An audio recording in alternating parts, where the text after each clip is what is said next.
the whole notion of logic, the whole notion of logic, the whole notion of logic, the whole notion of logic.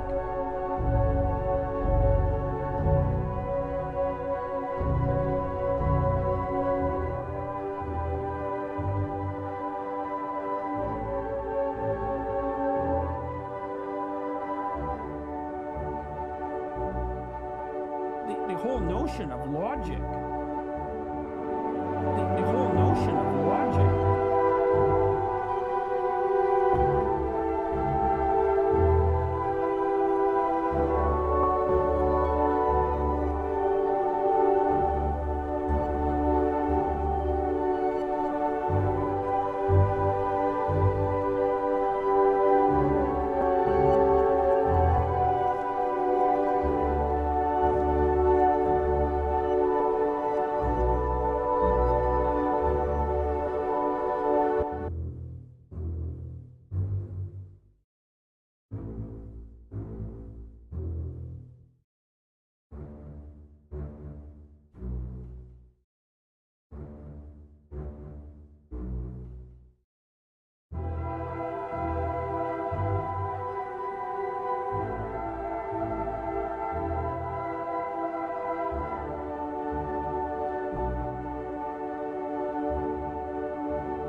These are the journalisms by way of critical aggregation, illuminated from the analytical research of a historiographer, neither from the Oriental nor the Occidental.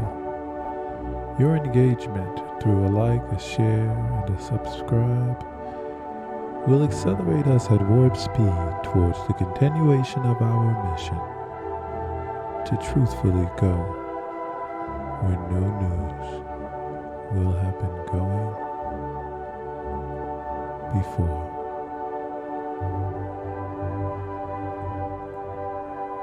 Engage impulse engines. Engage. Engage. Engage. Engage. Engage. Engage. Engage. Engage. Engage. Engage. Engage. Engage. Engage. Engage. Captain. Engage emergency override. Engage. Engage. Engage. Engage forward shields, 35%. Engage. Engage the cloaking device. Engage. Of them. Engage them in conversation. Engage. Engage.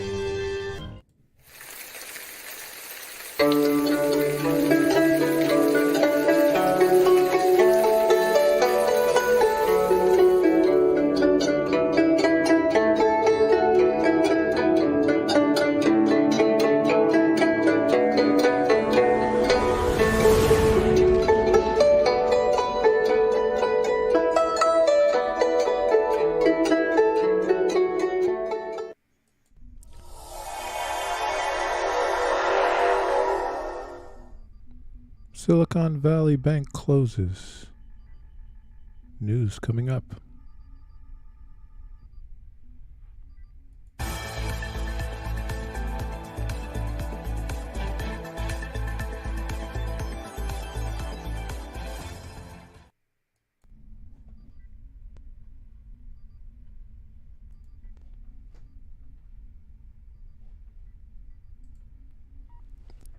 Euronews.next says Silicon Valley Bank collapse. Fears a financial crisis after bank used by U.S. tech sector fails.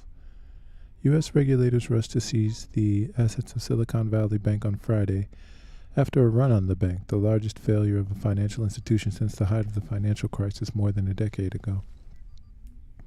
Silicon Valley, the country's 16th largest bank, failed after depositors, mostly technology workers and venture capital banked companies, hurried to withdraw their money this week as anxiety over the bank situation spread. The bank could no longer cope with the massive withdrawals of its customers, and its last attempts to raise new money did not succeed.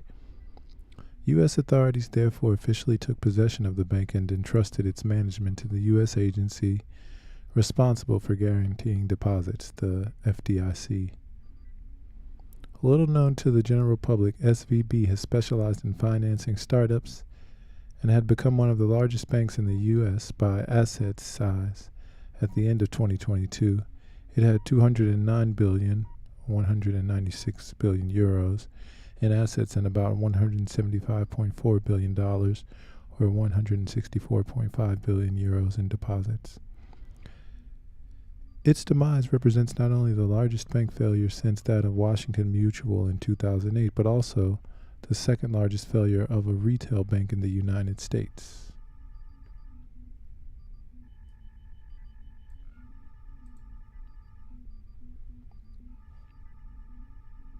U.S. Treasury Secretary Janet Yellen called several financial sector regulators together on Friday to discuss the situation, reminding them that she had full confidence in their ability to take appropriate action and that the banking sector remained resilient.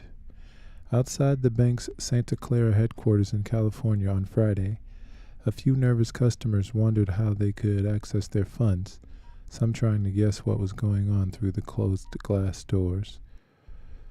On the front, an FDIC piece of paper said they could, starting Monday, withdraw up to $250,000. This is not good. A lot of the bigger venture capitalists have very high deposits here, remarked one customer who did not wish to give his name. A startup boss, he used the bank to pay his employees and is worried about them. On the markets, the panic movement started on Thursday after SVB announced that it was seeking to raise capital quickly to cope with massive withdrawals of its customers without succeeding in having sold for $21 billion or 19.7 billion euros of financial securities, losing $1.8 billion or 1.7 billion euros in the process. The announcement surprised investors and rekindled fears about the soundness of the entire banking sector, especially with the rapid rise in interest rates, which is lowering the value of bonds in their portfolios and increasing the cost of credit. The four largest U.S. banks lost 52 billion or 49 billion euros on the stock market on Thursday, and in their wake, Asian and then European banks floundered. In Paris, Societe Generale lost 4.49%, BNP Paribas 3.82%, and Crédit Agricole 2.48%. Elsewhere in Europe, the German bank Deutsche Bank dropped 7.35%.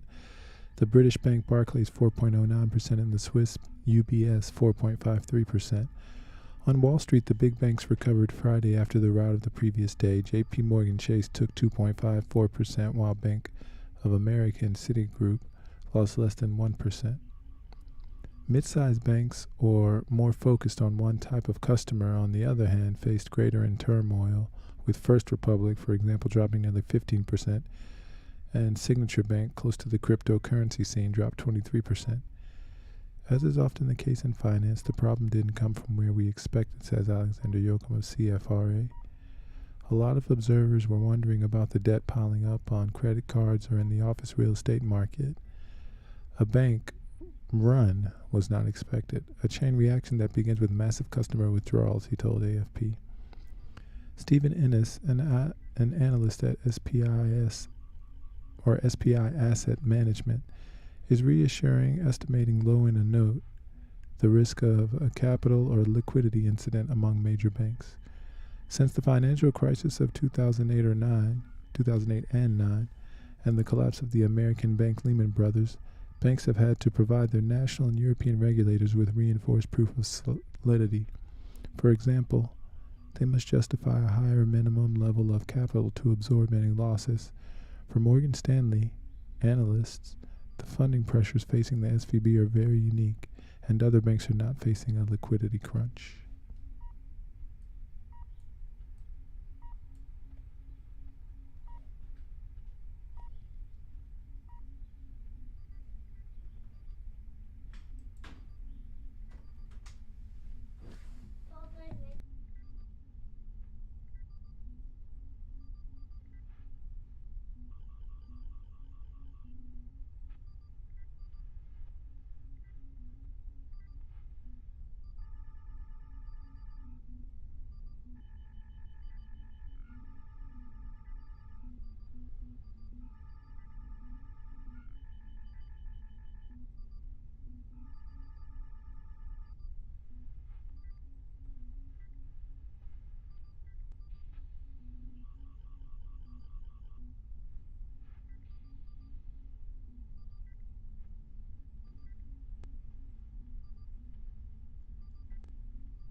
And from Axios, Treasury FDIC to brief California lawmakers on SVB collapse.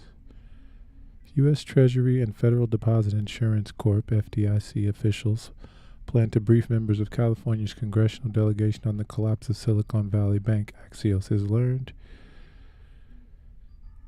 SVB, based in Santa Clara, California, is the nation's 16th largest bank, making this the largest bank failure since 2008. Lawmakers want details on the FDIC takeover of the bank and the agency's plans to prevent SVB's failure from rippling to other banks. The FDIC is a government agency that insures deposits in U.S. banks up to $250,000 per depositor. California congressional offices informed late Saturday that Treasury officials would brief lawmakers by Zoom at 1 p.m. on Sunday, according to two sources familiar with the matter and a copy of the invite viewed by Axios. Before that, California lawmakers were to be briefed by the FDIC late Saturday, according to one of the sources. That briefing initially was planned for Saturday afternoon but was postponed. After taking control of SVB on Friday, the FDIC said in a statement that its branches would reopen Monday and insured depositors would have full access to their insured deposits no later than Monday morning. Those with deposits greater than $250,000, the FDIC's insurance limit, will receive an advanced dividend within the next week, the agency said. The bank's failure on Friday prompted lawmakers to call for the FDIC to address concerns about the impact on SVB customers' personal finances and the financial system as a whole. I've heard from scores of constituents who have not received their paychecks because of the crisis, putting their mortgages at risk, Eric Swalwell said in a statement. If regulators don't act quickly, Alex Padilla tweeted, he's a Democratic California House of Representatives. If they don't act quickly, the Silicon Valley Bank collapse will have widespread ramifications for smaller businesses, startups, and nonprofits trying to make payroll, as well as on our broader economy.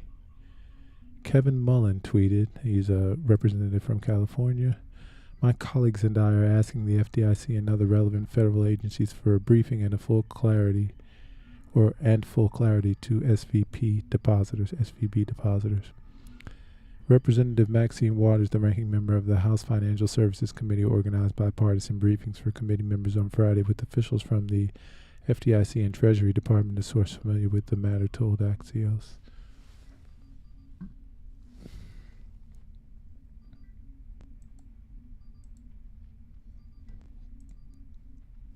And from livemint.com, SVP fallout, U.S. discusses fund to backstop deposits if more banks fail.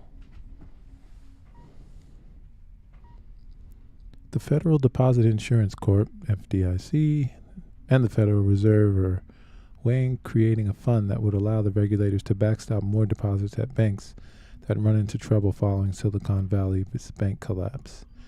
Regulators discussed the new special vehicle in conversations with banking executives, according to people familiar with the matter. The hope is that setting up such a vehicle would reassure depositors and help contain any panic, said the people. They asked not to be identified because the talks weren't public. A representative of the Federal Reserve declined to comment. Representatives at the FDIC didn't immediately respond to a request for comment. The vehicle is a part of the agency's contingency planning as panic spreads about the health of banks focused on the venture capital and startup communities. SVB became the biggest U.S. lender to fail in more than a decade on Friday after a tumultuous week that saw an unsuccessful attempt to raise capital and a cash exodus from the startups that fueled its rise. California state watchdogs took possession of the bank, which was valued at more than $40 billion as recently as last year. And from thecradle.co, Israeli startups tumble in wake of Silicon Valley bank collapse. The SVB collapse is considered the second largest bank collapse in U.S. history and particularly affects startup companies in California and Israel. Silicon Valley Bank collapsed on the morning of 10 February after a rapid series of events caused a bank run and a capital crisis. SVB's failure is the second largest financial institution in U.S. history. Though not well known to the broader U.S. public, SVB is one of the oldest and largest banks active in the high-tech industry. It's considered one of the most prominent financiers of Israel and U.S. startups, and has dozens of employees in Israel, meaning the bank's failure could have major ramifications for Israel's high-tech industry.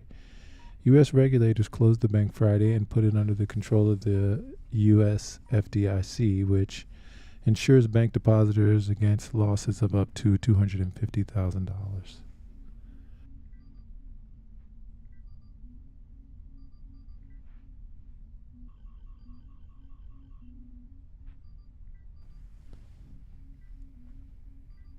The FDIC will now liquidate the bank's assets to help pay back its customers, including depositors and creditors.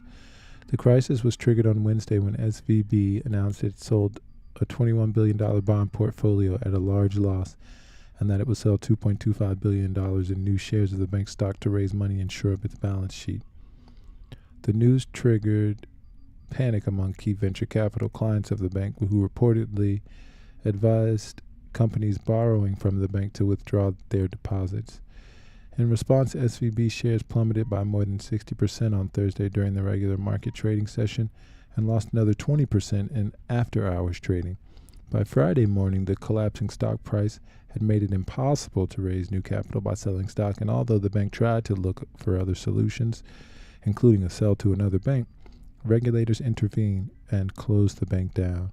According to Reuters, the sudden failure of SVB was caused by a broader set of events triggered by the U.S. Federal Reserve's swift increase in interest rates over the past 2 years in an attempt to tame inflation. Higher interest rates made borrowing for companies more expensive, which reduced SVB's leading and caused the market for initial public offerings of new tech startup companies to dry up. Higher interest rates made borrowing for companies more expensive, which reduced SVB's lending and caused the market for initial public offerings of new tech startup companies to dry up. As SVB's profitability declined, the bank's clients started pulling money out. To fund the redemptions, SVB sold its $21 billion bond portfolio, consisting mostly of U.S. Treasuries purchased in recent years on Wednesday, which led to a $1.8 billion loss. On 9 March 2020, the 10-year Treasury yield reached an all-time low of 0.5% as the stock market crashed with the outbreak of the COVID-19 pandemic. Currently, the 10-year Treasury yield is at 3.74%. Conrad Alt, the co-founder of Claros Group, estimated that rate increases have effectively wiped out approximately 28% of all the capital in the banking industry as the end of 2022, raising fears that other banks may also collapse moving forward.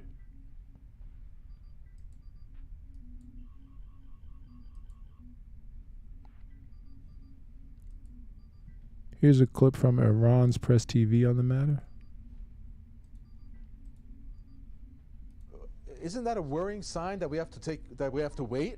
I mean, really, if you take, which camp are you in? Because there's two different takes about this collapse that has happened. One saying that contagion is going to happen. Other banks are sure to either, I'm not too sure, either go bankrupt or stop operations, however way you want to term it.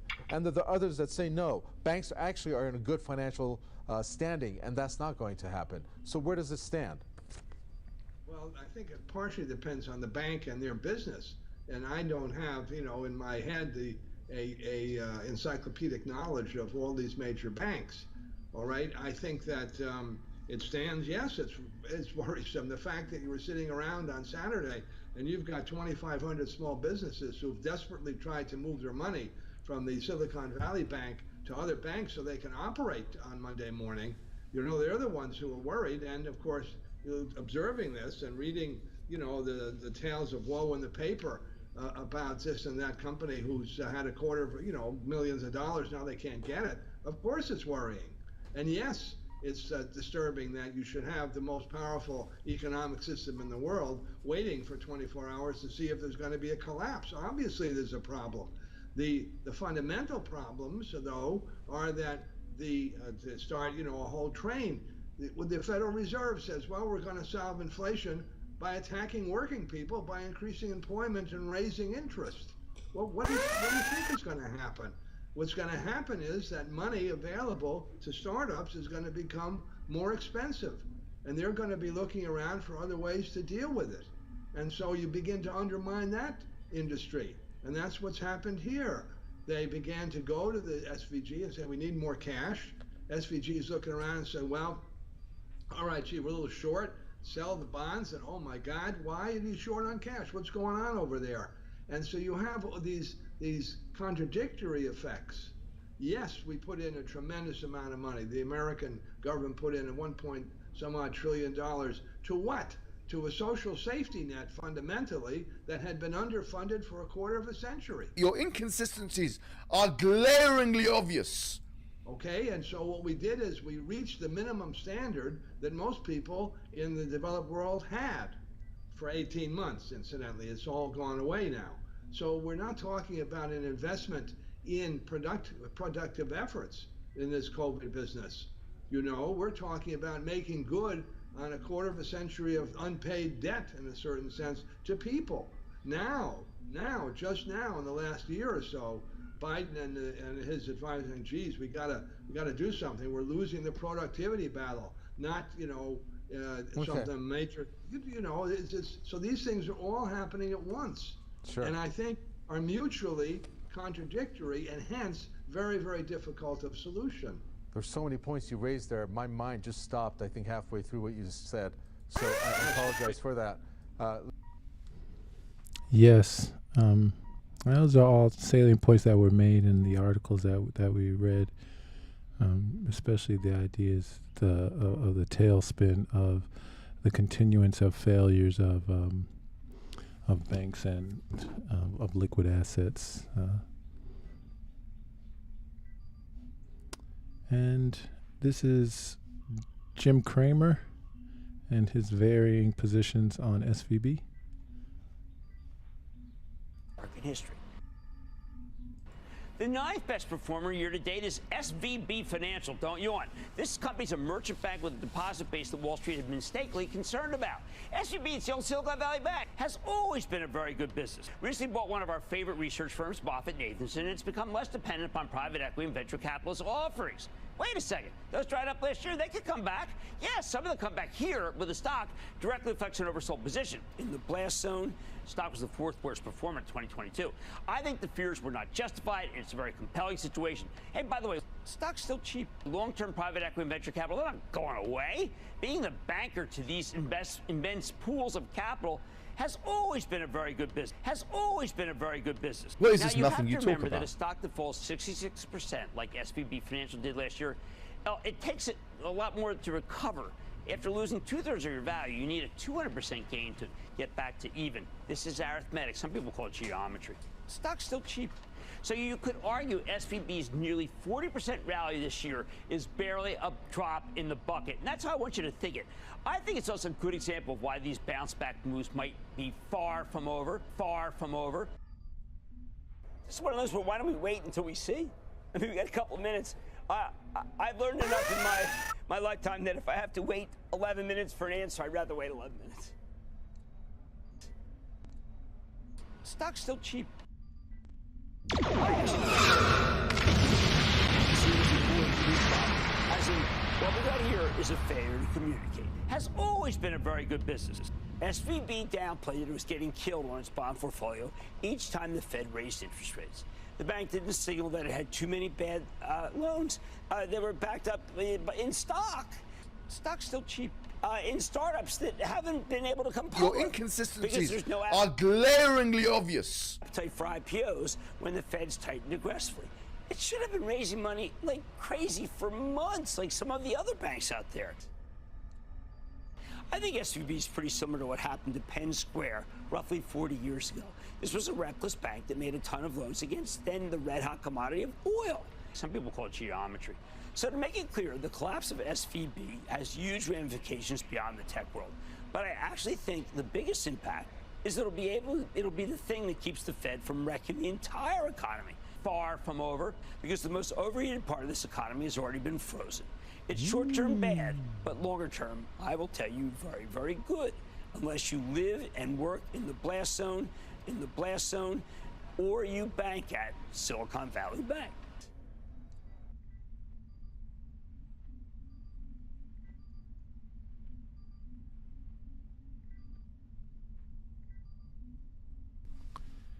And here is Scott Adams on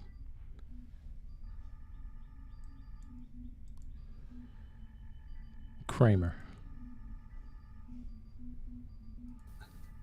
You know, people like to dump on Jim Cramer. He recommends stocks. And one of the things that I always was amazed about him is you could name any stock. You know, people could call in and say, what about AMB? And Jim Cramer will say with total confidence, AMB has good assets and balance sheet, and then he'll tell you whether to buy them or hold them. And I always thought, how does he do that? There are like 10,000 stocks, and people will just call with any stock, and he can tell you the pros and cons of that stock. Well, it turns out maybe he had some blind spots because he recommended people invest in Silicon Valley Bank a few weeks before it went under. Now, to be fair to Jim Cramer, people who pick stocks and advise on stocks, they usually don't know what's happening in a company. Did you know that? The experts, they usually don't know. They really don't. How would they know? Well, how would they know? Like, even if they talk to the company, do you think the company tells them the truth? If Cramer has lunch with the CEO of a company, is the CEO going to lean over and say, you know, I got to be honest, our balance sheet it looks good on paper, but in a month from now, it's going to go right in the toilet. Who do you talk to? How could Jim Cramer possibly know anything about a company? He only knows what they tell him.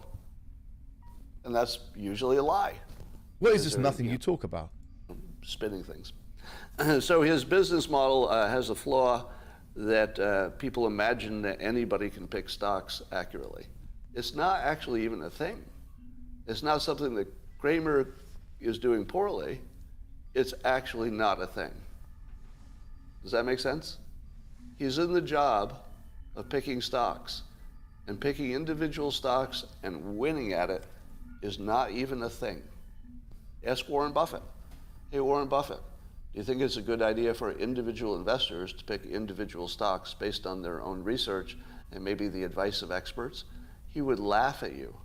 Warren Buffett would laugh at you for taking anybody's advice, including your own, on buying individual stocks. He says that's a loser's game, basically. Yeah, that's what fools do.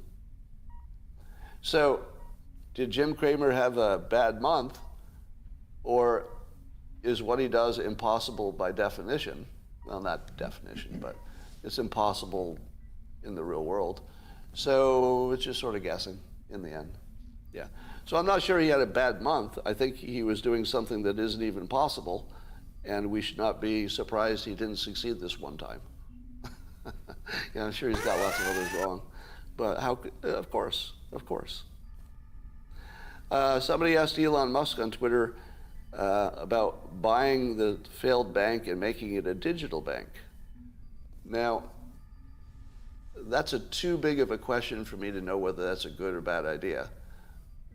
Digital sounds crypto sounds risky, so my bias is I don't see how that's going to work. But Elon Musk replies, "I'm open to the idea." Now, I don't think it was a joke. I think he was actually open to the idea. So that would be interesting. Imagine if you could buy, let's say, the intellectual property of Silicon Valley Bank, the name and the corporation structure, but not the debts, or not the assets or something. I don't know. I think you could do that. Could you? I don't know. And Sticks and Hammer on Especially at this the given crash. time, we might be on the verge of a major economic collapse. People have got to go hunt for their food. Next news story, speaking of recessions and shit, Silicon Valley Bank collapse marks worst bank failure since the Great Recession. Yes, it's been a while since we've seen something like this. Silicon Valley Bank's fall echoes Washington Mutual's closure in 2008. By the way, the market's getting absolutely hammered by this. Dow, NASDAQ, Standard & Poor. Then you had the Silvergate Bank. That was mostly crypto related. They've folded effectively. They're liquidating. The FDIC has come in and effectively seized control of Silicon Valley Bank. Now, Silicon Valley Bank was overexposed to tech. That was one of the main things in their portfolio, you could call it.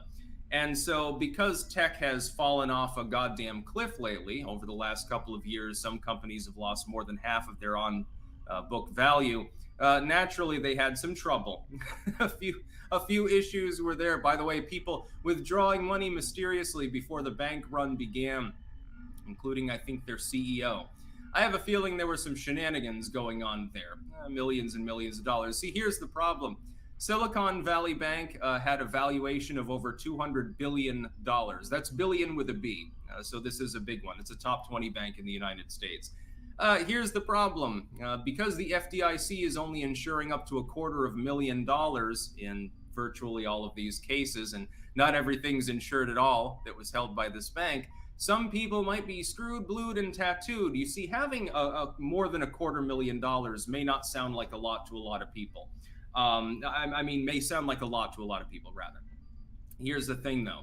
If you have a small business, on paper, there might be a lot more flow than that. It might be millions of dollars. It might be tens of millions, just for a small business or a regional chain. That's not out of the ordinary. This disproportionately impacts tech firms. It disproportionately impacts certain startups. I think Uber was working with them, DoorDash, and a few others actually as well. They were invested. But the FDIC is only insuring up to $250,000. That's the amount that they will get back. So they will get that cash infusion. Let's say you have a regional business, okay? And it's got 50 employees or something like that. Is that enough of a payout on the amount of money that you have in there to pay all of your bills and pay all of your workers and make payroll? No, it's not. Sadly, you're probably going to have to furlough a bunch of people. The problem is that, therefore, this is going to cause tens of thousands of job losses potentially if they don't act with all great haste. The problem is we're probably on the edge of a recession anyway. We have been for some time. We had a foreshock Biden session already mid last year, for a couple of quarters. That was a foreshock. This is potentially the final foreshock before the main event begins. If the banking sector really starts to fail, right now is not the time that you want that to happen. Not by a long goddamn shot. Could make the Great Recession look mild by comparison. Now, I know what some people are thinking. Well, that's great. Bidenomics fails, and so the Biden stewardship gets kicked aside like the weak, pathetic bullshit artists, the retards that they are, and so politically things improve. I would rather have politics and society improve without putting millions of people out of work. Again, as someone who was raised in the lower echelon of society socioeconomically, I know what poverty's like, I know what skipping meals is like, etc. I wouldn't wish that on anyone. I think that people should live with dignity. Other than a few of them, some people deserve to suffer a little bit, but we won't talk about that right now. This could be a big problem.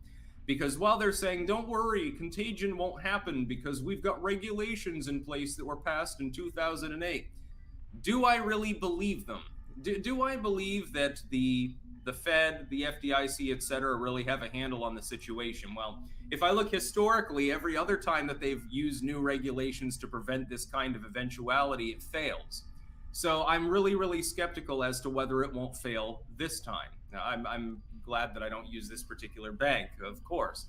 The FDIC will cover people who had smaller amounts in there, and that's good, by the way. A person has put a couple $100,000 in there. They have like a one business, like they have a bookstore or something. They get a couple $100,000 on the books. Okay, they're fine.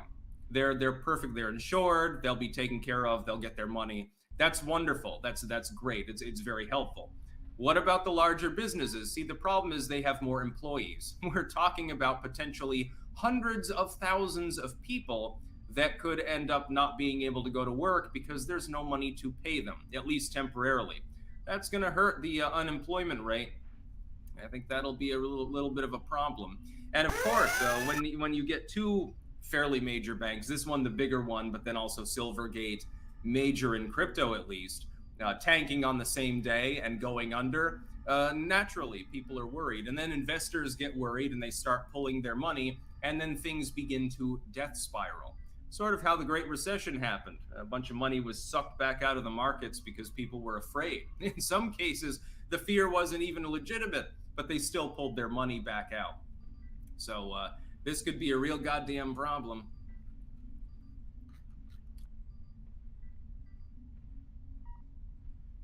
And remember, your engagement through a like, share, subscribe will accelerate us at warp speed towards the continuation of our mission to truthfully go where no news will have been going before. It is obvious to the most simple-minded that Loci is of an inferior breed. The obvious visual evidence, Commissioner, is that he is of the same breed as yourself. Are you blind, Commander Spock? Oh, look at me. I thought you scientists were supposed to keep an open mind. There's a difference between keeping an open mind and believing something because you want it to be true. Your friend Spock is a logical man. I find your arguments strewn with gaping defects in logic. Most illogical reaction. The whole notion Demonstrated of our logic. superior weapons, they should have fled. You mean they should have respected us? Of course. Mr. Spock, respect is a rational process. Did it ever occur to you they might react emotionally? With anger? Doctor, I'm not responsible for their unpredictability. You do not think like the others. There are no colors to your patterns of logic. There's only black and white. Logical, unemotional, completely pragmatic. And we poor, irrational humans whip them in a fair fight. Now you'll find yourself back among us illogical humans again. Which I find eminently satisfactory, Doctor. For nowhere am I so desperately needed. Because she feels. I don't. All I know is logic. Will you try to understand how we feel about our life here? About each other? Emotions are alien to me. I'm a scientist. You're gonna leave here without them? Run off on some wild goose chase halfway across the galaxy just because you found a discrepancy in a hydrogen cloud? Doctor, I'm chasing the captain, Lieutenant Uhura, and Ensign Chekhov, not some wild aquatic fowl. Mr. Spock, you have a remarkably logical and analytical mind. Thank you. I prefer the concrete. The whole graspable, notion of approvable. logic. You'd make a splendid computer, Mr. Spock.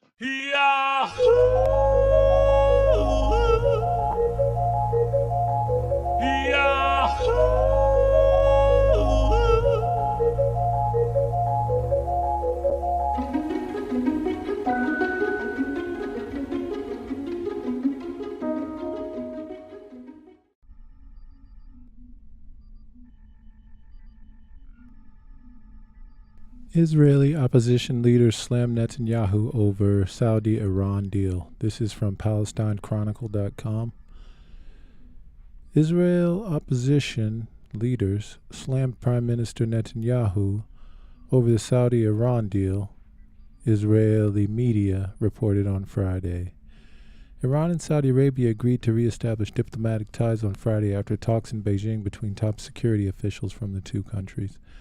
As a result of the talks, Iran and Saudi Arabia agreed to resume diplomatic relations and reopen embassies within 2 months. Iranian news agency Islamic Republic News Agency, IRNA, reported.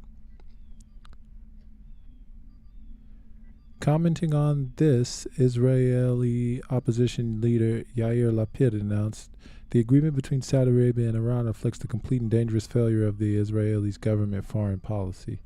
Former Zionist defense minister and fierce critic of Netanyahu, Benny Gantz, stated, "The enormous security challenges facing the country are increasing, and the prime minister and his cabinet are busy with the coup d'etat." Meanwhile, former Prime Minister Naftali Bennett added his view that countries in the world and the region are watching Israel in turmoil over the dysfunctional government that's engaged in systematic self-destruction. Bennett added that this is a resounding failure of the Netanyahu government and stems from a combination of political neglect with the country's general weakness and internal conflict. Press TV says, Iran-Saudi rapprochement, fatal blow to U.S.-Israeli project in region, Hezbollah. A high-ranking Hezbollah official says the restoration of diplomatic ties between Iran and Saudi Arabia is a fatal blow to the American-Israeli project in the Middle East region. Sheikh Naim Qassem, the Lebanese resistance movement's deputy secretary general, made the remark in a post on his Twitter account on Saturday, after Tehran and Riyadh agreed to re-establish relations and reopen embassies in Chinese-mediated talks 7 years after they'd severed ties. The return of Iranian-Saudi relations is an important turning point for the stability, security, and progress of the region, and it's the beginning of good things for their people and the peoples of the region. Qassem wrote this in an Arabic language tweet, and it's a fatal blow to the American-Israeli project and makes it more precarious, he said. Saudi Arabia served diplomatic relations with Iran in January 2016 after Iranian protesters enraged by the execution of prominent Shia cleric Sheikh Nimr Bakr al-Nimr by the Saudi government stormed its embassy in Tehran. The two sides had held 5 rounds of negotiations in the Iraqi capital of Baghdad since April 2022 to reestablish relations. Hamas, actions that anger Israel, a step in right direction. Meanwhile, the Palestinian resistance movement Hamas lauded the resumption of bilateral relations between Iran and Saudi Arabia as a desirable phenomenon that should be encouraged and supported. Any action that infuriates the Zionist enemy is a step in the right direction. This unity and accord is the desire of the nation in the region, or the nations in the region, and what political leaders should do is listen to the people's wishes, said Khalid al-Kadumi, Hamas's representative in Iran. Stressing that Palestine is a link between the components of the Islamic Ummah, Kadumi said Hamas expects the resumption of Iran-Saudi Arabia ties will usher in an era of dignity, pride, authority, and stability for the Ummah. Undoubtedly, stability in the relations between the components of the Ummah is to the benefit of Palestine because it's the only way to liberate Palestine and confront the Zionist regime as a common enemy of the Islamic Ummah, the Hamas official added. From Aram Online, Saudi deal with Iran worries Israel, shakes up Middle East. The news of the rapprochement between longtime regional rivals Saudi Arabia and Iran sent shockwaves through the Middle East on Saturday and struck a symbolic blow for Israel, the Prime Minister Benjamin Netanyahu, who's made the threat posed by Tehran a public diplomacy priority and a personal crusade. The breakthrough, a culmination of more than a year of negotiations in Baghdad and more recent talks in China, also became ensnared in Israel's internal politics, reflecting the country's division at a moment of national turmoil. The agreement, which gives Iran and Saudi Arabia 2 months to reopen their respective embassies and re-establish ties after 7 years of rupture, more broadly represents one of the most striking shifts in Middle Eastern diplomacy over recent years. In countries like Yemen and Syria, long caught between the Sunni kingdom and the Shiite powerhouse, the announcement stirred cautious optimism. In Israel, it caused disappointment, along with a cascade of finger-pointing. One of Netanyahu's greatest foreign policy triumphs remains Israel's U.S.-brokered normalization deals in 2020 with 4 Arab states, including Bahrain and the United Arab Emirates, part of a wider push to isolate and oppose Iran in the region. He's portrayed himself as the only politician capable of protecting Israel from Tehran's rapidly accelerating nuclear program and regional proxies like Hezbollah in Lebanon, Hamas in the Gaza Strip.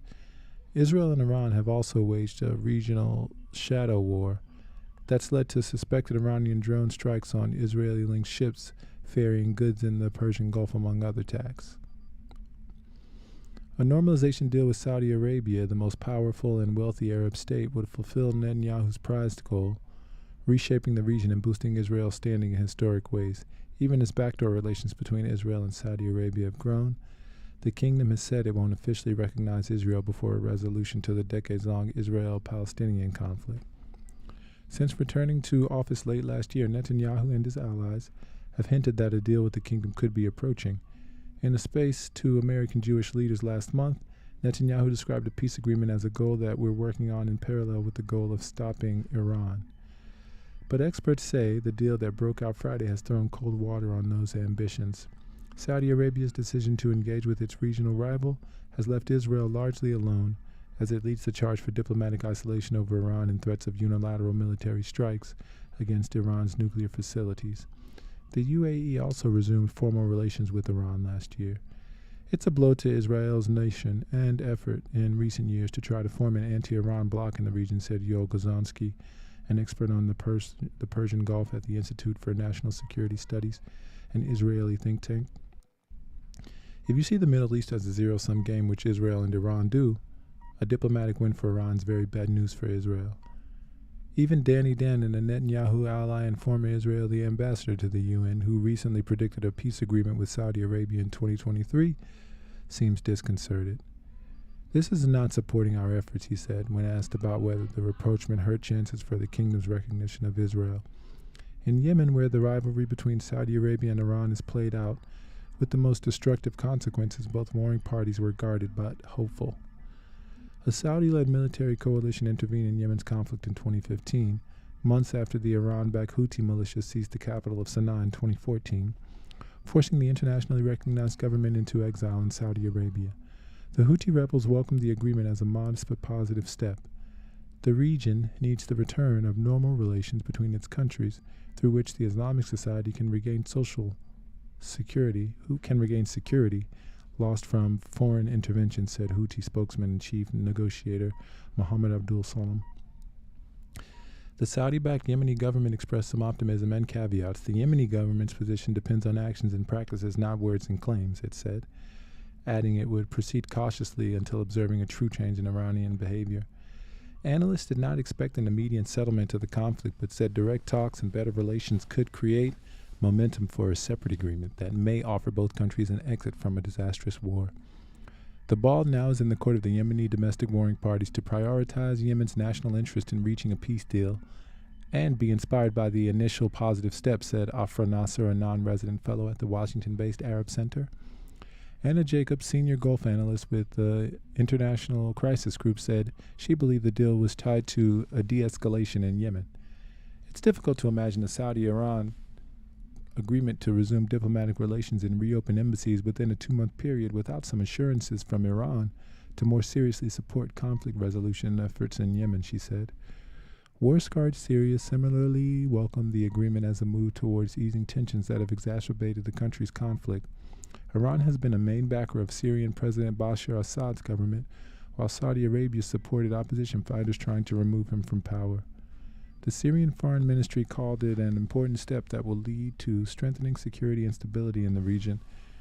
In Israel, bitterly divided and gripped by mass protests over plans by Netanyahu's far-right government to overhaul the judiciary, politicians seized on the rapprochement between the kingdom and Israel's archenemy as an opportunity to criticize Netanyahu, accusing him of focusing on his personal agenda at the expense of Israel's international relations.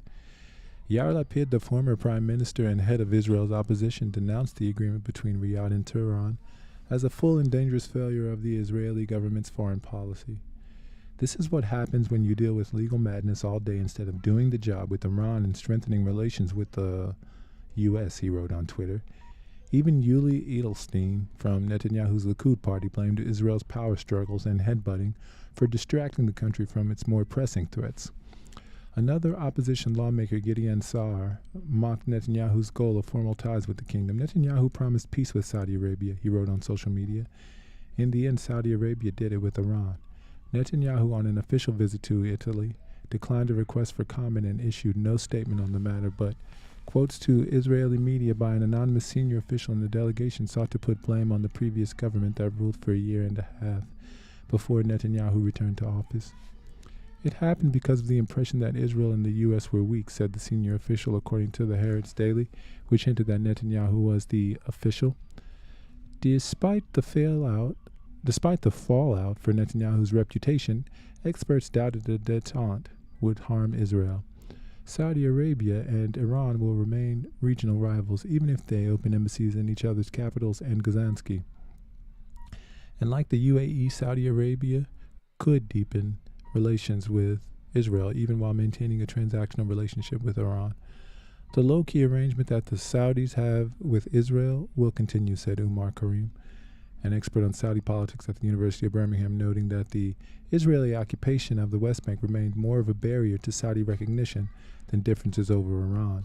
The Saudi leadership is engaging in more than one way to secure its national security.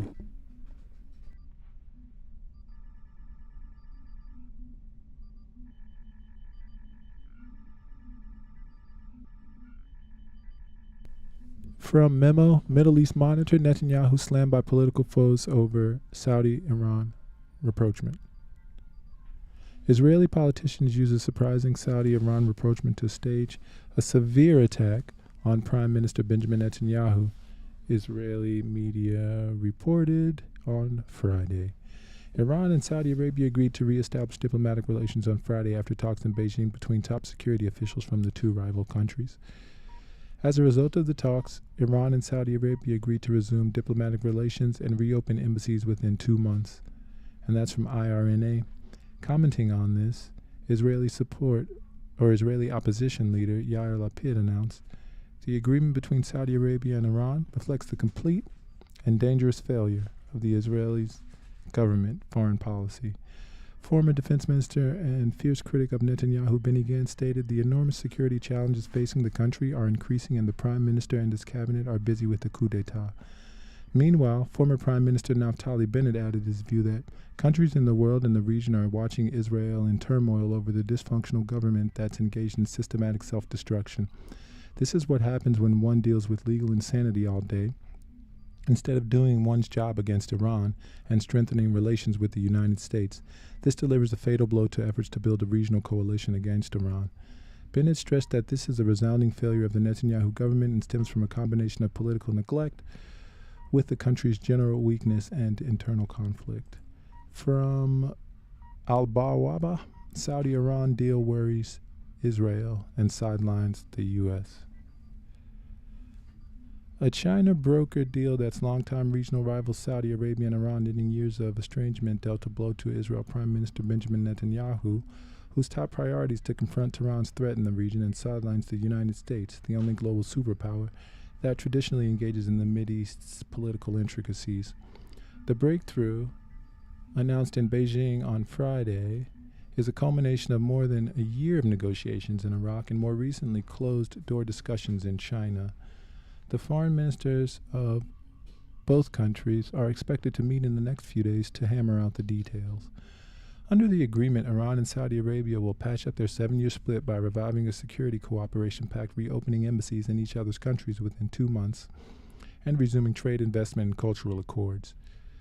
The deal comes at a time when tensions run high between the United States and its traditional Saudi ally over Washington's eroding security guarantees, over Iran's threat to Riyadh and other Gulf Arabs, and Saudi Arabia's decision to cut oil production to keep crude prices high during Russia's war in Ukraine. The U.S. welcomed the deal, John Kirby, National Security Council Coordinator for Strategic Communications, said in a briefing to reporters Friday. If this deal can be sustained, regardless of what the interest was or who sat down at the table, if it can be sustained and the war in Yemen can end and Saudi Arabia doesn't have to continually try to defend itself against attacks from the Houthis, who are funded and supported by Iran, in the end, we welcome that. For Iran, it's an opportunity to end its internal isolation and the international sanctions that have crippled the economy as the global community puts pressure on its regime to cooperate on the nuclear program, a thorn in the side of Israel, the U.S., and Sunni governments across the Mideast. Netanyahu, the hardline Israeli premier who took office in late December, pledged in his election campaign last year to curb Iran's influence in the region. In an article entitled Israel's Dangerous Shadow War Within Iran, Foreign Affairs said in the last few months, Israel's appetite for risks seemed to have increased. It pointed to purported Israeli attacks on Iran, such as one in early January when an Israeli strike on pro-Iranian militant groups inside Syria put the international airport in Damascus out of service. It said that later in January, reports indicated that Israel carried out a significant drone attack on a military site in the Iranian city of Isfahan. And last month, a considerable Israeli strike reportedly targeted Iran officials meeting in a residential neighborhood in Damascus. Riyadh's deal with Tehran could complicate Netanyahu's effort to normalize Israel's relations with Arab powerhouse Saudi Arabia. The Netanyahu government and U.S. President Joe Biden's administration have been trying to expand the 2020 Abraham Accords to include Saudi Arabia, which has been holding out, making demands both on Israel and the United States. Iran International quoted a senior Israeli official as saying the Saudi decision to reestablish diplomatic ties with Iran, severed since 2016, will not have an impact on the chances of Israel-Saudi relations. The official accompanying Netanyahu during his trip to Italy on Saturday and speaking on condition of anonymity said that the Israeli government knew about the talks between Tehran and Riyadh for a long time and was following the process, according to Iran International. But Netanyahu's predecessor, Naftali Bennett, differed. He described the Saudi deal with Iran as harmful to chances of bringing Saudi Arabia into the Abraham Accords, pointing out that it's a serious defeat for the serving Israeli premier, Israeli media reported. Aside from regional considerations, the deal signaled a changing global order, according to analysts. It underlines the fact that the United States is no longer the only power with the final say in the region, said Riyad Qaisi, a Jordanian political science professor. Nevertheless, it's ironic that while the United States was encouraging Saudi Arabia and the other Sunni Muslim governments to go to war with the rival Shiite Muslim Iran to curtail its growing influence on the region, China brokered peace, he told Al-Bawaba, a sentiment voiced by many on social media. The Wall Street Journal said the restoration of diplomatic relations between Tehran and Riyadh reflects the new reality. With Washington increasingly preoccupied in Ukraine and Asia, the region is trying to move past its old divisions, resolving conflict and easing tensions. And from Al Arabiya, Israel opposition sees Iran deal as Netanyahu failure. Restoration of diplomatic ties between Saudi Arabia and Iran represents a failure of foreign policy by Israeli Prime Minister Benjamin Netanyahu, his opponents charged on Friday. They said he's neglected the country's external relations to focus on domestic judicial reform, a project which has split the country and brought tens of thousands of protesters into the streets against what they see as a threat to democracy. It's a total and dangerous foreign policy failure of the Israeli government, opposition leader Yair Lapid said on Twitter, echoing the sentiments of other key opponents. 3 years ago, however, foreign policy was Netanyahu's triumph.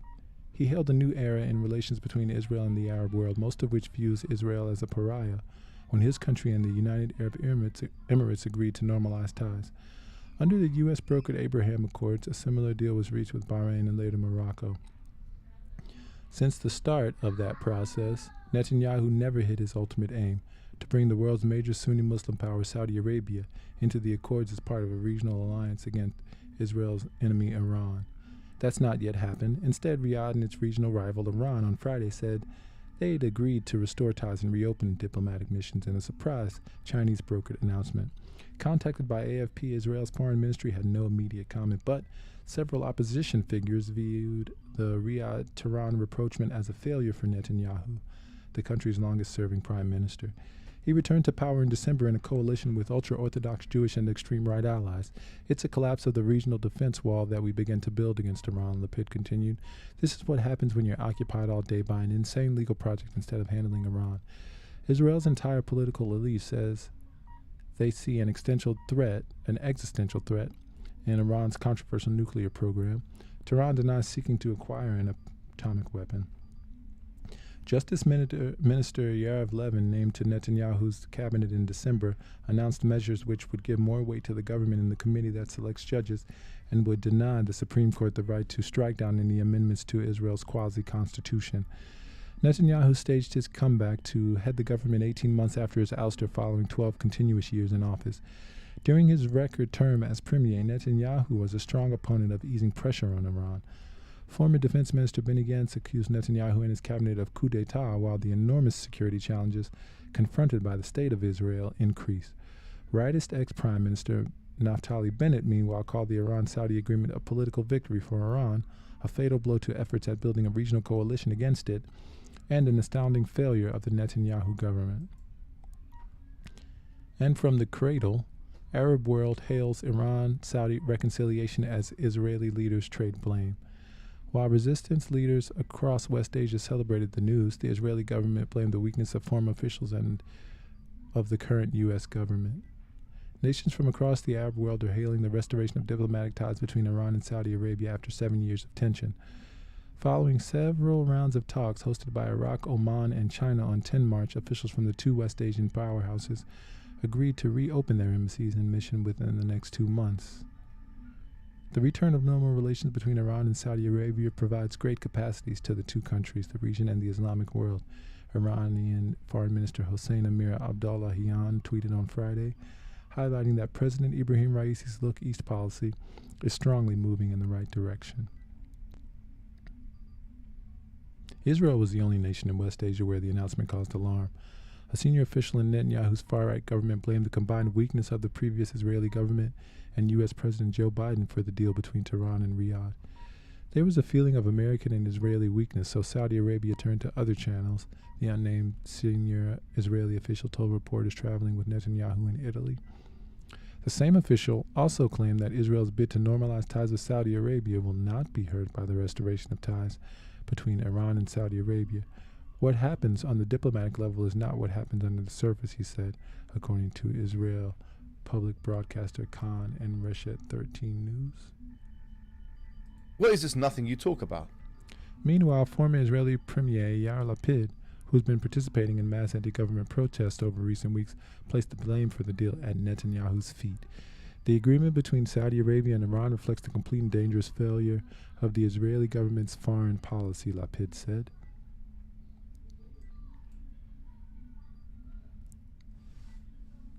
And from Kashmir Life, Iran-Saudi agreement, why Israel opposition sees it as a dangerous development. As expected, the Tehran-Riyadh restoration of ties with Beijing's help has triggered a serious debate the world over, with most of the countries supportive of the agreement. A general perception is that the USA, the world's most powerful nation, has been sidelined by an emerging China. The most vociferous reaction has come from Israel, where senior opposition leaders have termed the agreement Tel Aviv's failure. The restoration of relations between the Saudis and Iran is a serious and dangerous development for Israel that represents an Iranian diplomatic victory.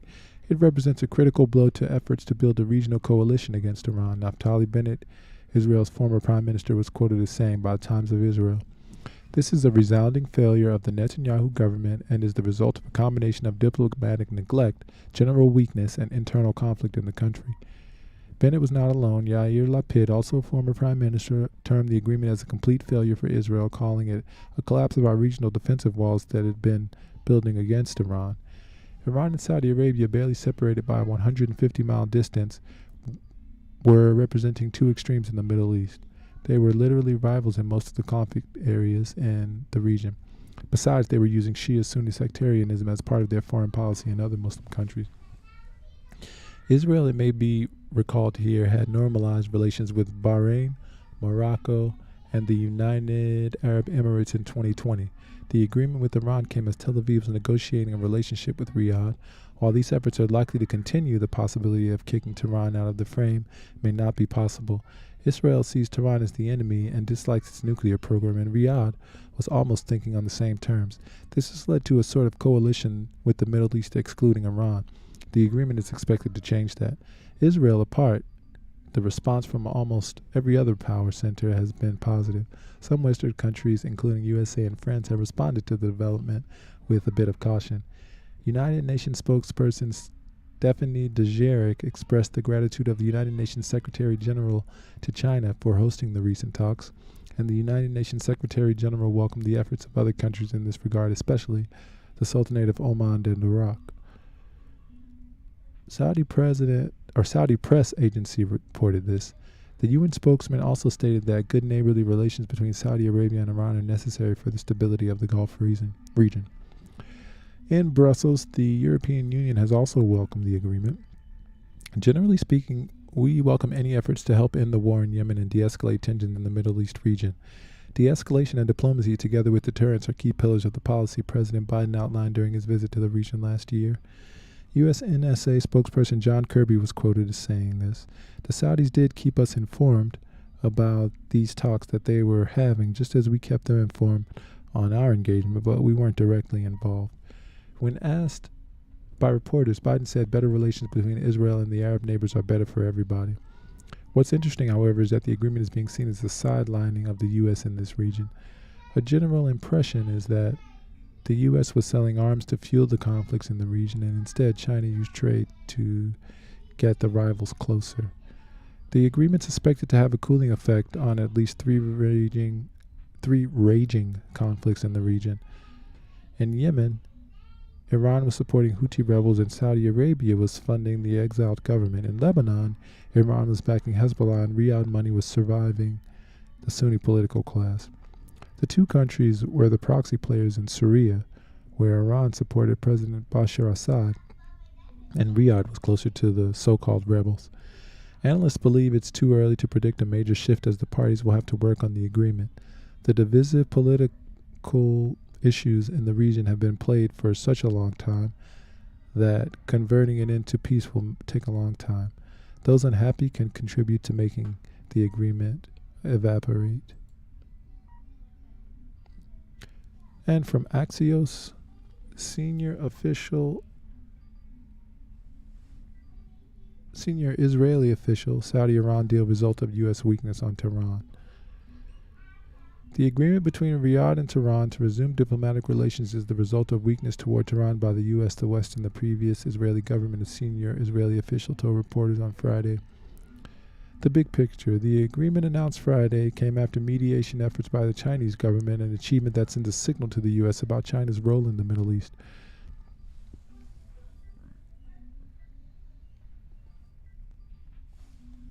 What they're saying. There was a feeling of U.S. and Israeli weakness, and this is why the Saudis started looking for new avenues. It was clear that this was going to happen, the senior official told reporters traveling with Prime Minister Benjamin Netanyahu on his trip to Rome.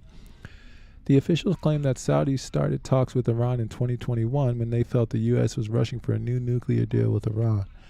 Asked about the Israeli officials' comments, a White House National Security Council spokesman told Axios, "We remain committed to working closely with Israel to jointly address the many challenges and opportunities facing Israel in the Middle East region, including countering threats from Iran. There's no greater supporter of Israel's security than President Biden," the spokesperson added. The senior Israeli official who briefed reporters that the Israeli government's not concerned that the new Saudi-Iranian agreement will hamper the efforts to achieve a breakthrough that could lead to the normalization of relations between Israel and Saudi Arabia. The official said that what matters is what's happening under the surface and not the diplomatic agreements. Your inconsistencies are glaringly obvious. The U.S. and Israeli positions matter more than the agreement between Saudi Arabia and Iran. The Western position towards Iran starts to change, but it still hasn't changed enough, the official said. And from Al Monitor, Israeli leaders trade accusations over Saudi-Iran rapprochement via China.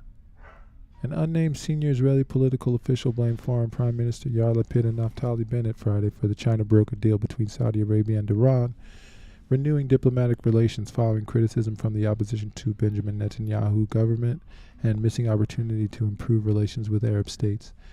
The official told Israel paper Ynet that its perception of weakness by Saudi of the Lapid-Bennett governments and of U.S. that drew Saudi closer to Iran via China. The contacts between the countries started a year ago during the term of the previous government because there is a feeling of Israeli and American weakness. Weakness brings rapprochement with Iran, while strength pushes rapprochement away. It's important to form a strong position against Iran both in the U.S. and in Europe. The Israeli policy of preventing Iran from arming itself doesn't depend on the support of any country, he added, attempting to defend the Netanyahu, who has prioritized his own rapprochement with Saudi. According to the official, efforts will continue for an Israeli rapprochement with Riyadh. The contacts are frequent and the basic picture did not change. The stronger the Western position against Iran is, the less significant their relations with Saudi Arabia will be.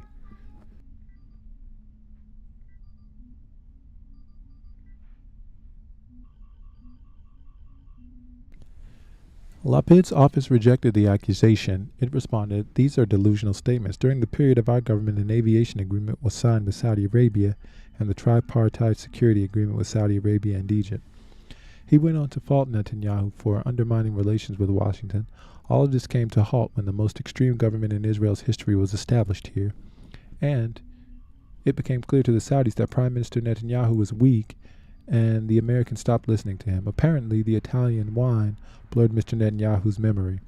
Earlier on Friday, Lapid warned the Saudi-Iran agreement is complete and dangerous failure of the Israel's government foreign policy, or the Israeli government's foreign policy, attacking the coalition on its judicial overhaul plan. Lapid said, "This is what happens when you deal all day long with legal madness instead of doing what's needed to be done vis-a-vis Iran, and instead of strengthening relations with the United States."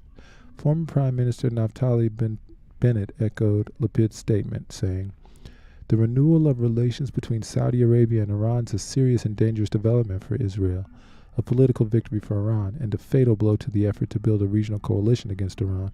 It's a resounding failure of the Netanyahu government, stemming from a combination of diplomatic neglect with general weakness and internal conflict in the country."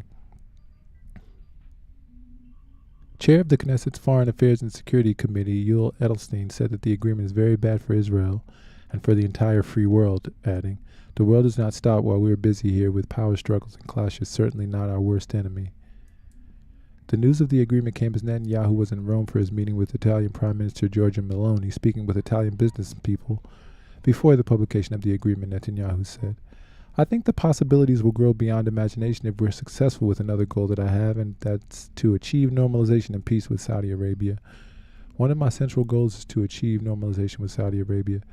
Netanyahu noted that the economic possibilities are obvious, such as a pipeline connecting Saudi Arabia and the Haifa port and into Europe.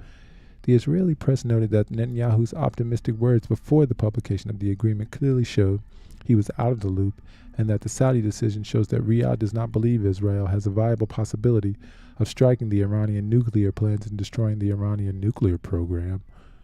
Oh, wow, there's a connection that is just pretty drastic, and it's possible, but it's just like a bit of a stretch, logically speaking. The whole notion of logic. And here's Press TV on the matter. Story regarding the deal between Iran and Saudi Arabia to restore ties. Iran says this will lead to a possible ceasefire in Yemen, as well as regional stability. Joining us is Esha Krishnas-Wasmi, podcaster and journalist from St. Petersburg. Esha, welcome. One of the things that this deal was, Oman tried, Iraq, of course, tried, but it was clinched by China. What's your take on that? When we rarely see China engage in diplomatic efforts to diffuse tensions beyond its own borders, but this does come on the backdrop of China's peace proposal for Ukraine, which was welcomed by both sides. So what's your take on that? Wanted to avoid the mistakes made by the Soviet Union. I mean, maybe not mistakes, but more like when they were not completely able to take on the West to get involved in issues. And so they they kind of stayed within themselves and let the West exert its hegemony. But since the new Belt and Road Initiative, and also since recently where the US government has explained that it wants to engage in conflict with China in Taiwan, and they're also trying to surround China. Last year, for example, they tried a coup in Kazakhstan, and in Myanmar, of course, they had Anya Suu Kyi there. And so what I think is that China kind of finally is ready to assert its role as the leader in Asia. And of course, Iran is a very good ally, and Saudi Arabia has been is probably the strongest ally the US has ever had. And if they are able to distance Saudi Arabia from the US, of course, it is better for China in the long run, because the US has explained how it wants to be the aggressor against China and limit China's growth. And so I think this is just the next stage. And I personally see that this is a big step because the Saudi-Iranian diplomatic relations was in 2016 when Sheikh Nimr got executed. They cut off diplomatic relations. So this is a very big first step. And of course, the biggest player in the Middle East who's going to feel the negative repercussions from this is Israel, who already explained that they're not very happy with this deal. And in the 1 or 2 minutes that we have left, Esha, is so the U.S. is increasing as well, also tensions with China, with its military presence on Chinese shores, not the other way around, among other issues. Just very quickly, is Beijing perhaps trying to break the U.S.-led world order, which is already on the decline? Definitely. That's why they started the Belt and Road Initiative to help a lot of countries in Africa get out from under the hegemony. The biggest problem with the U.S. world order is, of course, the institutions, the IMF and the World Bank. And China has been offering loans that are with much better terms to many countries and helping them get out from under the IMF. And of course, there are U.S. military bases everywhere. And because of China, for example, they were able to get, Djibouti was able to have a U.S. military base leave. And that is a big step. And of course, yes, they are. And it is definitely something that is better for the majority of the world in the long run, because whenever the U.S. comes, it always comes with austerity, privatization, poverty. And when countries try to assert their own independence, it's when the U.S. comes with violence like they did in Iraq or Libya. So definitely China understands what the situation is, and they've planned for this for at least since 2014. And I just think this is the next step.